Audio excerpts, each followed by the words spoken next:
আপনি কি জানেন মৃত ব্যক্তিরা কখন বুঝতে পারে যে তারা মারা গেছে? মৃত ব্যক্তিরা প্রথমে বুঝতে পারে না যে সে মারা গেছে।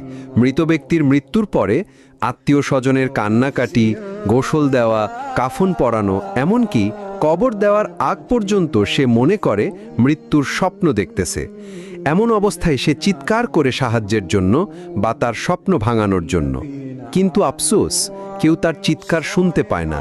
যখন সবাই তাকে দাফন করে চলে আসে, তখন মৃত ব্যক্তি একা হয়ে যায়। ঠিক তখনই মহান আল্লাহ তাআলা তার আত্মাকে পুনরায় তার দেহের মধ্যে ফিরিয়ে দেয়। প্রথমে মৃত ব্যক্তি এটি ভেবে নেয় যে হয়তো তার খারাপ স্বপ্ন শেষ হয়ে গেছে এবং সে ঘুম থেকে জেগে উঠেছে। তাই সে আল্লাহর কাছে কৃতজ্ঞতা প্রকাশ করে। এরপর সে তার শরীর স্পর্শ করতে থাকে, যা কিনা সবেমাত্র দাফন করা হয়েছে। তখন সে বলতে থাকে, আমার শার্ট কোথায়, আমার প্যান্ট কোথায়?